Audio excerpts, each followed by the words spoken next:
এবার প্রথম সারি সমমহিমায় ছুটি।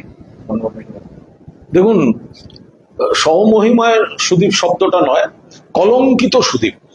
তার কারণ বিশ্বাসঘাতকদের কোলে বসিয়ে বিল পাসের জন্য সাংসদের সংখ্যা বাড়ানোর চেষ্টা করছে বিজেপি। এটা বিজেপির একটা দৈন্যতা, এবং এখানে কিছু বেঈমান গদ্দার যারা তৃণমূলের প্রার্থী হয়ে, মমতাদির প্রার্থী হয়ে অ্যান্টি বিজেপি মানুষের ভোট পেয়ে দিল্লি গেছে, আর গিয়ে তারা নরেন্দ্র মোদী তার সমর্থনে বসছে, এই বৈপরীত্যটাই তো বিশ্বাসঘাতকতা। এটা তো বেঈমানি, এটা গদ্দারি। এই যে সাংসদরা যারা দিল্লিতে আজকে কোনো বৈঠকে বসেছেন, বিজেপি নেতাদের সঙ্গে বৈঠকে বসেছেন, তারা তো মমতা বন্দ্যোপাধ্যায় দলের সাংসদ হিসেবে জিতেছেন। 2024 সালে 5 বছরের জন্য নির্বাচিত, 29 অব্দি। কোন দলের প্রার্থী? তৃণমূল কংগ্রেস। নমিনেশন কে দিয়েছেন? মমতা বন্দ্যোপাধ্যায়।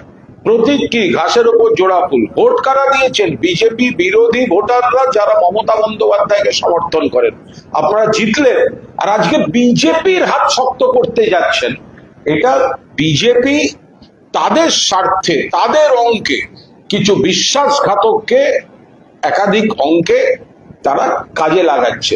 এই বিশ্বাসঘাতকরা কলঙ্কিত। এরা প্রধানমন্ত্রীর পাশে বসতে পারে, স্বরাষ্ট্রমন্ত্রীর পাশে বসতে পারে, কিন্তু মানুষের হৃদয়ে কোনোদিন বসতে পারবে না। তৃণমূল কংগ্রেসের কর্মীদের হৃদয়ে কোনোদিন বসতে পারবে না। এরা যে ব্যক্তিগত ধান্দায়, ব্যক্তিগত অঙ্কে, ব্যক্তিগত স্বার্থে বিজেপি বিরোধী ভোট নিয়ে পার্লামেন্টে গিয়ে এখন বিজেপির দালালি করতে, বিজেপিতেই বকলমে নাম লেখাচ্ছে, বকলমে, তো সেটা মানুষের কাছে পরিষ্কার।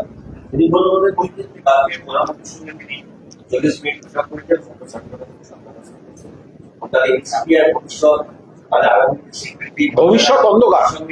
উনি প্রধানমন্ত্রীর সঙ্গে যে বৈঠক করেছেন এনসিপিআই এর ভবিষ্যৎ নিয়ে, ভবিষ্যৎ অন্ধকার। কারণ এখন নির্বাচন কমিশন বা স্পিকারকে কাজে লাগিয়ে যে প্রোটেকশনটা পাবেন, জনতার দরবারে যে মুহূর্তে এরা আসবেন, সঙ্গে সঙ্গে এই বেঈমান গদ্দার মির্জাফর বিভীষণদের মানুষ প্রত্যাখ্যান করবে। এদের মধ্যে কয়েকজন আছে জেনেটিক গদ্দার, জেনেটিক গদ্দার। বারবার দেখবেন বদল বদল, এক জায়গা থেকে উপকার পেয়ে বদল, আবার কয়েকজনকে প্রভাবিত করে, কয়েকজনকে একটু চাপ দিয়ে এসব করা হচ্ছে। তো এখন এরা সুদীপ বন্দ্যোপাধ্যায়কে উত্তরটা দিন, উনি কোন দলে আছেন? তৃণমূল থেকে জিতেছিলেন, বিজেপির সঙ্গে মিটিং করেন, যাচ্ছেন এনসিপিআই তে শোনা যায়, আর লোকসভা টিভিতে লেখা থাকে টিএমসি সদস্য। এর মানে কি? এরা তো একদম দোদুল্যমান পরিস্থিতিতে আছে। বিজেপির দয়া ভিক্ষা করে এই কয়েকটা লোক, লোভী, এই কয়েকটা লোক গদ্দার, বেঈমান, অকৃতজ্ঞ, নির্লজ্জ, তৃণমূলের ভোটে জিতে, বিজেপি বিরোধী মানুষের ভোটে জিতে বিজেপির কোলে দোল খেতে গেছে। এরা নিজেদের অস্তিত্বের সংকট, এরা অস্তিত্ব বাঁচাতে কখনো নরেন্দ্র মোদী, কখনো এনডিএ, কখনো অমিত শাহ, কখনো নবান্ন, শুভেন্দু অধিকারী, বিজেপি নেতাদের চারপাশে ঘুরঘুর ঘুরঘুর করছে। মমতা বন্দ্যোপাধ্যায় যদি মুখ্যমন্ত্রী হতেন, এই লোকগুলো, এই বিচিত্র পরচুলার, নির্লজ্জ এবং বাকিরা, এরাই তো মমতাদির পাশে ঘুরতেন। আজ মমতাদি মুখ্যমন্ত্রী নেই, তাই নিজেদের অঙ্কে এখন বিজেপি নেতাদের কাছে, ওনারাও জানেন নিয়ম মতো ওদের এক্ষুনি মেম্বারশিপ খারিজ হওয়া উচিত। এমপি, কেন এমপিশিপ খারিজ হচ্ছে না এখনো? কেন খারিজ হচ্ছে না? স্পিকার প্রোটেকশন দিয়ে রাখছে, বিজেপি প্রোটেকশন দিয়ে রাখছে। আর তার থেকে বাঁচতে এদের এক একজন নেতা দিশাহীন ভাবে, এই নেতা ওই নেতা, এর বাড়ি ওর বাড়ি, আপনারা ছবি দেখছেন পাশে দাঁড়িয়ে। আমরা কিন্তু এটা কিন্তু লক্ষ্য রাখছি, এই যে বিজেপির এই যে তথাকথিত বিদ্রোহী, নাকি তথাকথিত বেঈমান, তথাকথিত দলবদলুরা, আপনারা দেখছেন বিজেপির কোন নেতার পাশে ছবি দিচ্ছে, এইভাবে বসে পাশে পাশে বসে ছবি দিচ্ছে। আপনারা কেউ জানেন না ওই ছবি তোলার গেটটার আগে বিজেপি নেতা উপরে বসেছিলেন, তিনি পায়ের কাছে বসছিলেন কিনা, এটা কিন্তু আমরা কেউ সেই সময় দেখতে পাচ্ছি না। বাঁচান বাঁচান, বাঁচতে চাই বিজেপি, তাই মেম্বারশিপ চলে যাবে, বেইমানি করে ফেলেছি, আইনে পড়ে গেছি। সেই কারণে কখনো প্রধানমন্ত্রী, কখনো অমিত শাহজি এদের কাছে ঘুরে বেড়াচ্ছেন। এটা দেখলে আমাদের খুব মজা লাগছে। আগের বৈঠকে কি অশান্তি বাড়িতে মুর্শিদাবাদের তিনজন বিধায়ক, অমিত রেগা, পুলিশ রহমান এবং বহরমপুরের সাংসদ, তারা বলছে যে তারা আমরা আবার বলছি তিনজন হয়তো মিটিং এ যাননি, আরো দু একজন যাননি, কে বোধহয় শুটিং এ, কেউ বোধহয় অমুক, এরকম সব কি সব শুনেছি। তো কে কি এক্সকিউজ দিচ্ছেন তো বলতে পারবো না। আমি এইটুকু বলছি, 6-এর বেশি সাংসদ ওদের সঙ্গে নেই, এখন একটা জাঁতা কলে পড়ে গেছেন। তার কারণ তারাও বুঝতে পারছেন তাদের এলাকায় তো ভোট চেয়েছেন, মোদি হটাও দেশ বাঁচাও বলে ভোট চেয়েছেন বিজেপি বিরোধী ভোটাররা, মমতা বন্দ্যোপাধ্যায়ের প্রার্থী বলে তাদের ভোট দিয়েছে। ফলে এখন তাদের তো এলাকার মানুষের কাছে বিশ্বাসযোগ্যতা চলে গেছে। সেই জায়গায় দাঁড়িয়ে তারা কোনো ক্রমে বুঝতে পারছেন, অনেকে বেরোবার চেষ্টা করছেন, অনেকে এদিকে যোগাযোগ রাখছেন। কটা দিন যাক না, আপনারা দেখুন না, এমপিশিপ চলে যাওয়ার জায়গায় আছে। স্পিকার যদি অন্যায়ভাবে এদের প্রোটেকশন দিতে চায়, কেস আবার সুপ্রিম কোর্টে যাবে। এদের এমপি থাকার কোন রকম নিয়ম মাফিক, রীতি মাফিক, বিধি মাফিক এবং নীতি মাফিক কোন অধিকার নেই। আজকে সিপিআই সাংসদদের সঙ্গে বৈঠক করছেন শুভেন্দু অধিকারী, শুধুমাত্র একজন সাংসদ দেব উপস্থিত হন, বাকি 19 জন সাংসদের সঙ্গে বৈঠকে। দেখুন, এই লোকগুলো, এই যে যারা এই যে সাংসদরা বিজেপি নেতাদের সঙ্গে বৈঠক করছেন, শুভেন্দুবাবুর সঙ্গে বৈঠক করছেন বা মাননীয় মুখ্যমন্ত্রীর সঙ্গে বৈঠক করছেন, এরা তো বেসিক্যালি বেইমানি করেছেন তৃণমূল কংগ্রেসের সঙ্গে, শুধু নয় মানুষের সঙ্গে যারা তাদের ভোট দিয়েছেন। কারণ বিজেপি বিরোধী ভোটাররা তাদের ভোট দিয়েছেন। এখন ওরা বলছেন যে আমরা এনসিপিআই তে যাবো। আরে ভাই, ভূপেন্দ্র যাদব এনসিপিআই, নরেন্দ্র মোদী এনসিপিআই, অমিত শাহ এনসিপিআই, শুভেন্দু অধিকারী এনসিপিআই। বিজেপি নেতাদের পায়ে ধরে ধরে এরা ঘুরে বেড়াচ্ছে নিজেদের অস্তিত্ব রক্ষার জন্য। বলছে এলাকার উন্নয়নের জন্য নাকি মুখ্যমন্ত্রীর সঙ্গে বসছি। আরে আমরাও তো বিধায়ক, মমতা ব্যানার্জির নেতৃত্বে তৃণমূল কংগ্রেসের বিধায়ক, আমরা উন্নয়নের জন্য মুখ্যমন্ত্রীকে চিঠি দিই, অনেকে অন্য মন্ত্রীদের বলবো, তার জন্য দল বদল করে যাওয়ার কি দরকার? এ তো হাস্যকর ব্যাপার। এরা বিজেপি হয়ে গেছে। এই যারা এখন বিজেপি নেতাদের সঙ্গে বৈঠক করছে, জাঁতা কলে পড়ে গেছে, ভাটা বাসে আটকে গেছে। ফলে তারা এখন তার থেকে উদ্ধার পাওয়ার চেষ্টা করছে বিজেপি নেতাদের পায়ে ধরে ধরে। এবার বিজেপি, তারা কেন্দ্রে ক্ষমতায় আছে, তাদের আইনি প্রোটেকশনটা দিয়ে এমপিশিপটা রক্ষা করছে। কিন্তু সাংসদদের উন্নয়নের সঙ্গে হঠাৎ মুখ্যমন্ত্রীর সঙ্গে বৈঠকের কি সম্পর্ক? মুখ্যমন্ত্রী তার দলীয় রাজনীতিটা তিনি করে নিচ্ছেন, কিন্তু যারা বৈঠক করছেন তারা দলবদলু, বেঈমান। তৃণমূলের জিতে বিজেপির সঙ্গে বৈঠক করে এনসিপিআই তে গিয়ে আবার লোকসভা টিভিতে তারাই নাকি টিএমসি। এটা মানুষের দরবারে গৃহীত হবে না। আর উন্নয়নের জন্য মিটিং করছি, এসব গপ্প আপনারা অন্য জায়গায় দেবেন।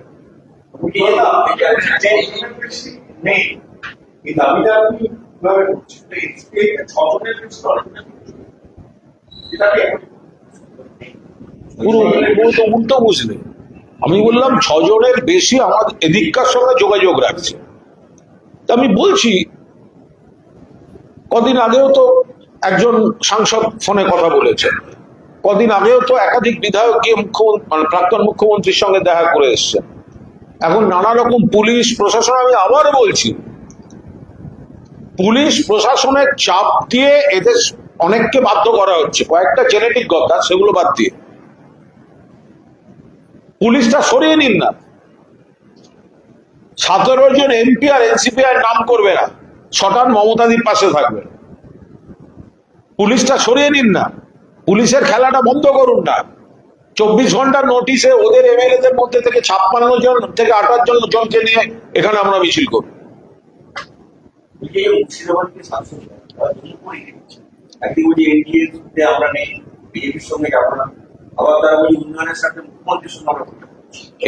এরা চূড়ান্ত বিভ্রান্তিকর জায়গায় পড়েছেন।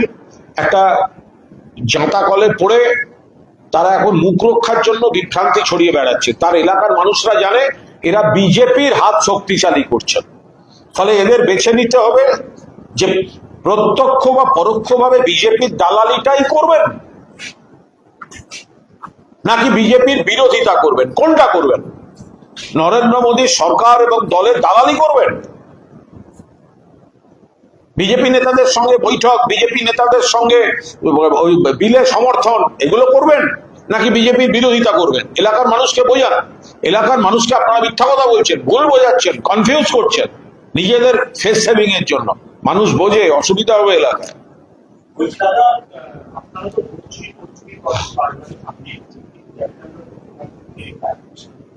সেখানে কংগ্রেস সেখানে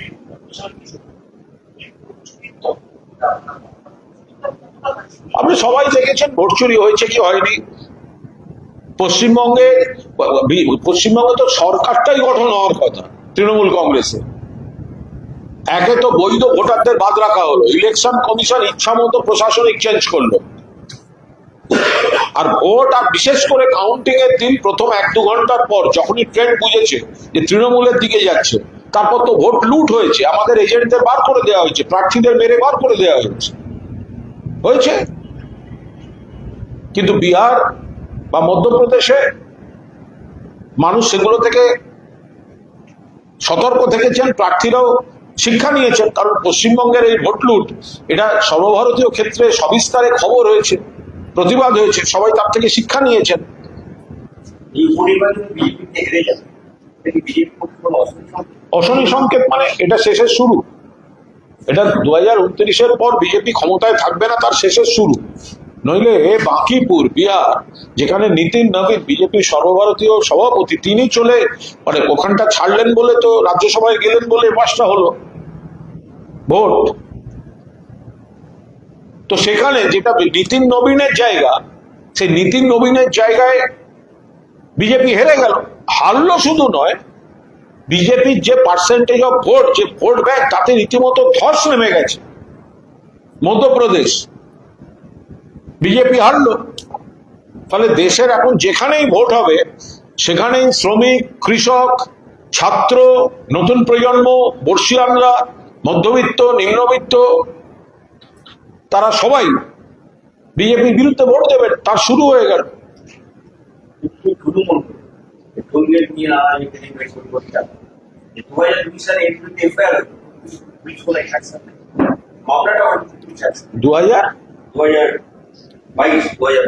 আমি কেন বলতে পারবো, একদম প্রশাসনিক বিষয়, একেবারে বলতে পারবো।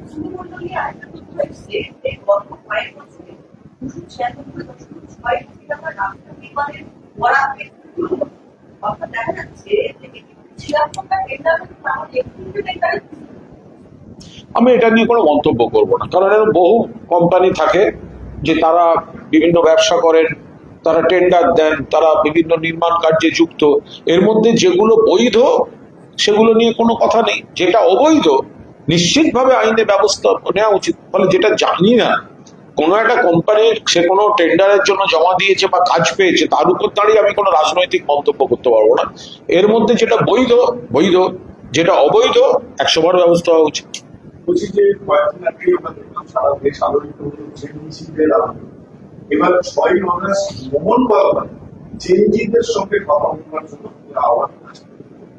আমি কোনো মন্তব্য করবো না, তার কারণ জেনজি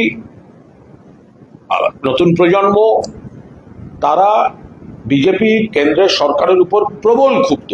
দেশ যেভাবে চলছে, শুধুমাত্র আর্থিকভাবে নয়, সমস্ত দিক থেকে নতুন প্রজন্মের এগিয়ে যাওয়া, প্রতিষ্ঠা, স্বপ্ন বিঘ্নিত গোটা দেশ জুড়ে। এবং নতুন প্রজন্ম যেভাবে ক্ষুব্ধ, সেটা বিজেপি সামলাতে পারছে না। সেই জন্যই বিজেপির আত্মা, RSS কে, বিজেপিকে সহযোগিতা করতে নামতে হচ্ছে। বিজেপির উপর নতুন প্রজন্ম প্রবলভাবে ক্ষুব্ধ। আমি তো একটা বললাম তো, আপনার কথাটা আমার মুখ থেকে কেন বলছেন? আমি বললাম ওরা পারছে না, তাই বিজেপির আত্মা হচ্ছে RSS, তাই RSS কে নামতে হচ্ছে যে বিজেপি ওটা পারছে না। মানুষ নতুন প্রজন্ম ক্ষুব্ধ। আমি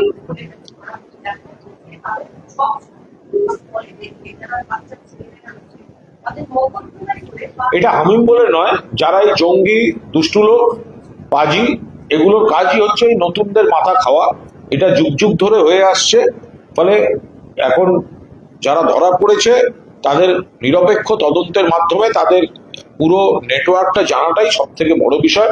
যেহেতু জঙ্গি সন্ত্রাস দমন এগুলো অত্যন্ত স্পর্শকাতর বিষয় এবং মূলত দায়িত্ব তার সেন্ট্রাল আইবি, কারণ দেশের মধ্যে এরা ঘুরে বেড়াচ্ছে, এ করছে, একের পর এক রাজ্যে এখান থেকে ওখানে যাচ্ছে, ওখান থেকে এখানে যাচ্ছে, এটা সেন্ট্রাল আইবির বিষয়। ফলে এটা তদন্তকারীরা দেখুন।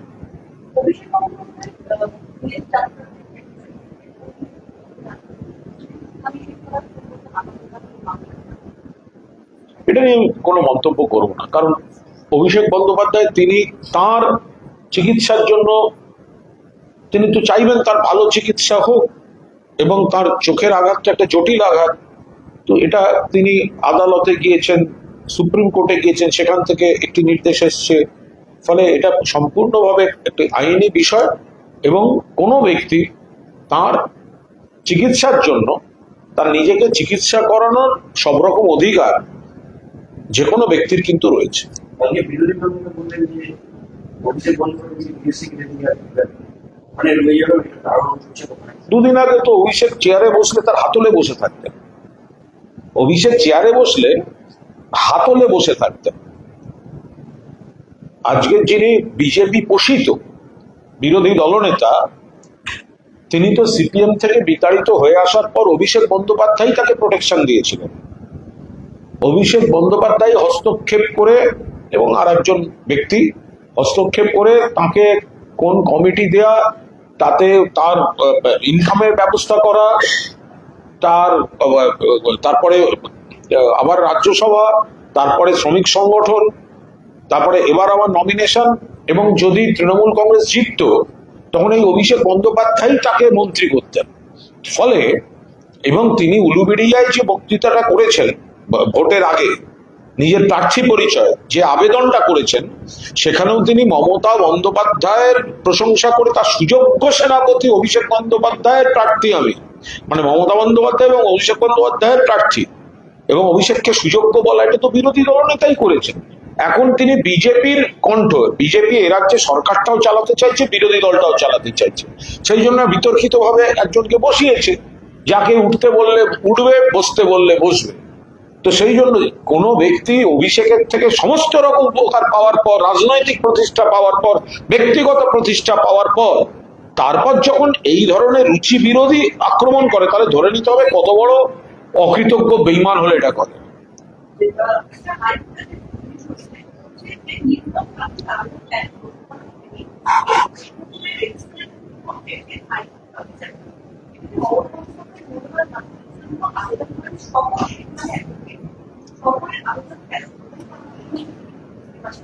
বলতে পারবো না, সম্পূর্ণ আইনি বিষয়, নির্বাচনী প্রশাসনের বিষয়।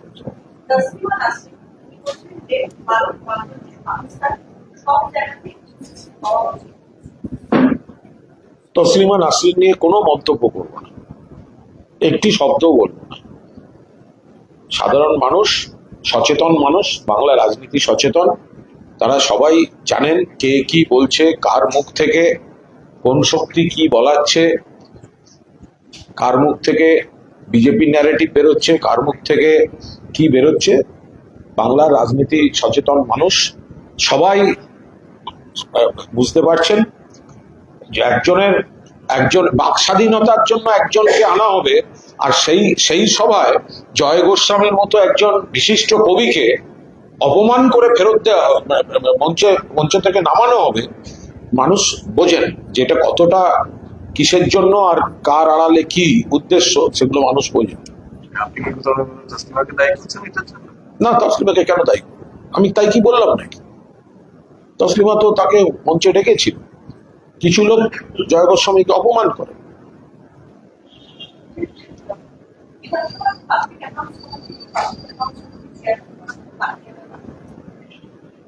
দেখুন, এটা সম্পূর্ণ তো তাদের বিষয়, এবং যে অংশটি এখন তথাকথিত ভালো তৃণমূল সেজে মমতা বন্দ্যোপাধ্যায়ের অবদানকে অস্বীকার করে, মমতা বন্দ্যোপাধ্যায়ের নেতৃত্বকে অস্বীকার করে, মমতা বন্দ্যোপাধ্যায়ের সৌজন্যে তারা যে বিধানসভায় এসছেন সেটা অস্বীকার করে যারা বিজেপি পোষিত অংশটির সঙ্গে হাত মিলিয়ে আছে, আই রিপিট, স্পিকার পোষিত অংশটির সঙ্গে হাত মিলিয়ে আছেন বিতর্কিতভাবে এবং সাবজুডিস, তো তাদের থেকে বেছে নিয়ে করবে। যারা প্রকৃত বিরোধী সরকারের তাদের তো এসব করবে না। পাবলিক অ্যাকাউন্টস কমিটি খুব এটা তো দেখায়, কিন্তু আমি তো আবার অন্য নাম শুনছিলাম, যে কারণে তিনি তাড়াতাড়ি দল চেঞ্জ করে আরেক দিকে চলে গেলেন, ভালো তৃণমূল হয়ে গেলেন। তো বিরাট দুঃখ পাবে সব লোকজন। বিজেপি সরকারের বিরুদ্ধে করা হয়েছিল যে এই জায়গায় নতুন টাইম করা হয়েছিল। আমি এ নিয়ে কোনো মন্তব্য করব না। মুকুল রায় তো বিজেপির এমপি ছিল, এমএলএ ছিল।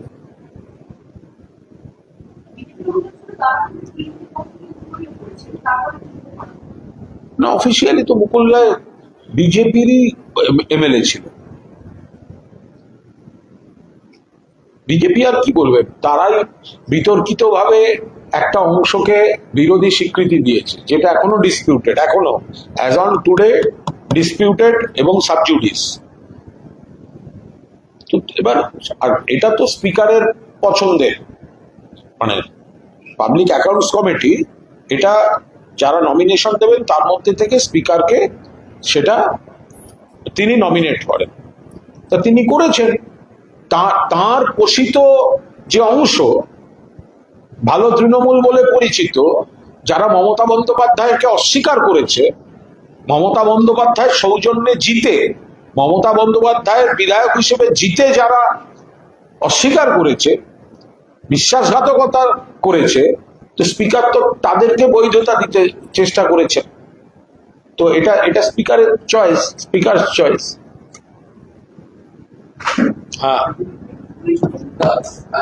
दादा आज सुबह मीटिंग हुआ, इसमें इंडिया की मीटिंग में शामिल हुए हैं सुनील बनर्जी और इसके अलावा तमाम वो सांसद। देखिए, जो लोग वो एनडीए की मीटिंग में शामिल हुआ है वो बंच ऑफ बेईमान्स। अब देखिए, ये लोग, ये पार्लियामेंट में गया है, ये पूरा एंटी भाजपा वोटर लोगों को वोट लेकर ममता दीदी का उम्मीदवार बन के वो पार्लियामेंट में गया है। वहां पर pro BJP voter, anti Bhajpa voter लोगों का वोट लेकर वहां पर भाजपा का दलाली कर रहे हैं। ये तो गद्दारी है, पूरा गद्दारी है। इसका पॉलिटिकल कैरियर फिनिश्ड। बीजेपी इन लोगों को यूज कर रहा है बिल पास कराने के लिए, प्रोटेक्शन दे रहा है। इसका तो अभी तुरंत इसका मेंबरशिप कैंसिल होना चाहिए। लेकिन भाजपा प्रोटेक्शन दे रहे हैं, स्पीकर साहब प्रोटेक्शन दे रहे हैं। ये जीत गए हैं तृणमूल से, मीटिंग कर रहा है भाजपा से, जा रहा है एनसीपीआई से, टीवी में लोकसभा के भी उसका आइडेंटिटी एआईटीसी दिखा रहा है, और मीटिंग में है एनडीए का। पब्लिक को बोला था अपने का एरिया का, मोदी हटाओ देश बचाओ, हमको वोट दीजिए। पब्लिक वोट दिया, और अभी खुद को बचाने के लिए मोदी बचाओ बोलकर उधर चला गया। इसका कोई सिग्निफिकेंस नहीं है। ये दिल्ली का भाजपा लीडर्स उनका बिल पास कराने के लिए ये गद्दारों को यूज कर रहे हैं। दादा, बिल पास करने की बात करें, लेकिन मुर्शिदाबाद से 3 सांसद ऐसे हैं जिनका कहना है कि वो एनडीए के साथ नहीं रहेंगे और इसमें बिल पास करेंगे। देखिए, not only 3 from Murshidabad, I can tell you more than 6 MPs.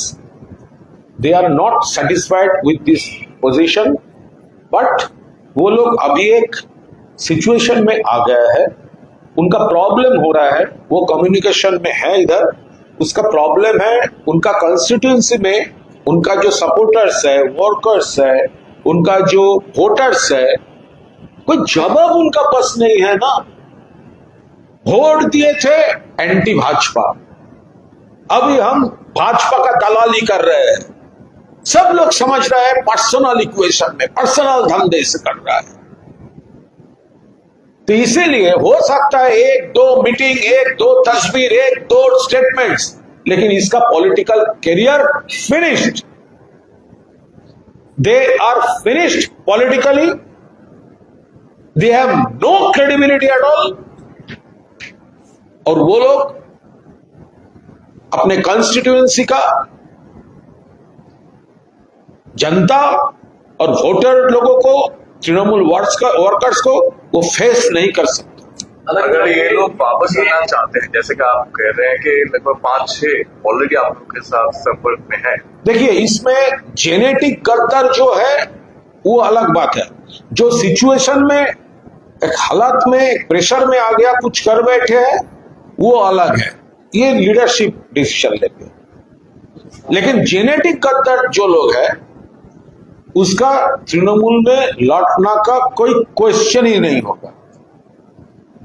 धक्के मार कर निकल दिया जाएगा तृणमूल से अगर लौटने का। अभी 2 बार तो हो गया, अभी फिर यहां पर लौटने का अगर कोशिश किया, जो जेनेटिक गद्दार लोग हैं, धक्के मार कर तृणमूल से निकल दिया जाएगा। लेकिन जो लोग हालात का शिकार बन गए हैं, ट्रैप में आ गया है, वो हमारा सुप्रीम लीडरशिप वो डिसीजन। दादा, ये तो आप कह रहे हो, साथ में ऐसे भी देखा जा रहा है कि भी 3 सांसद मुख्यमंत्री शुभेंदु अधिकारी के साथ बैठे। वो तो उसका तो ये तो प्रॉब्लम है उनका। देखिए, शुभेंदु अधिकारी honourable chief minister, he is meeting with the rebel MPs, but ये तो शुभेंदु अधिकारी का पॉलिटिक्स है, उसके ऊपर हमारा कोई कमेंट नहीं है। वो अपनी पॉलिटिक्स कर रहे हैं। लेकिन ये जो गद्दार लोग हैं, डेवलपमेंट के लिए मीटिंग कर रहे हैं, घंटा डेवलपमेंट के लिए मीटिंग कर रहे हैं, अपने धंधे से मीटिंग कर रहे हो आप। आपको फेस सेविंग करने के लिए आप अनसर्टेनिटी में हो, आपका कोई स्टेटस नहीं है, आपका मेंबरशिप खारिज होने वाला है। इसीलिए कभी मोदी जी, कभी अमित शाह जी, कभी भूपेंद्र यादव जी, कभी शुभेंदु जी, इसके साथ आप लोग घूम घूम के अपने एग्जिस्टेंस बचाने का कोशिश कर रहे हो। हम लोग भी एमएलए है, ममता दीदी का लीडरशिप में तृणमूल कांग्रेस का एमएलए है, हम लोगों का कॉन्स्टिट्यूएंसी में भी डेवलपमेंट काम है। मैं पर्सनली भी ऑनरेबल चीफ मिनिस्टर को खत दिया, प्रोजेक्ट का लिस्ट दिया, ऑनरेबल कमिश्नर कैलकाटा कॉर्पोरेशन उसका लिस्ट दिया, कम्युनिकेट कर रहा है एडमिनिस्ट्रेशन के साथ। इसके लिए पार्टी चेंज करने का क्या है? अपने धंधे में पार्टी चेंज करने से अभी वो लोग पूरा अनसर्टेनिटी में पड़ गए हैं। बांचने के लिए ये सब सीन क्रिएट हो रहा है। दादा, क्या विधायक भी आपके संपर्क में है? बहुत सारा विधायक हमारा संपर्क है, बहुत सारा। यहां पर प्रॉब्लम है, पुलिस ऑपरेट कर रहा है। कोई एसपी किस एमएलए को फोन कर रहा है, मत जाइए, वहां पर जाइए, वहां पर साइन कीजिए। एमएलए जो लोग ये रेबल है ना, इसका थोड़ा बहुत, कुछ लोग जेनेटिक गद्दार है, लेकिन बहुत सारे लोग अंडर प्रेशर में फेसलेस केस दे देगा, उनका जो करीबी लोग है उसको केस दे देगा। ये डर से वो है, वो पूरा दीदी के साथ कम्युनिकेशन में है। अगर पुलिस एक दिन के लिए भी हट गए ना, हम यहां पर उनसे 56 to 58 एमएलए का रैली हम यहां पर कर देंगे। Thank you.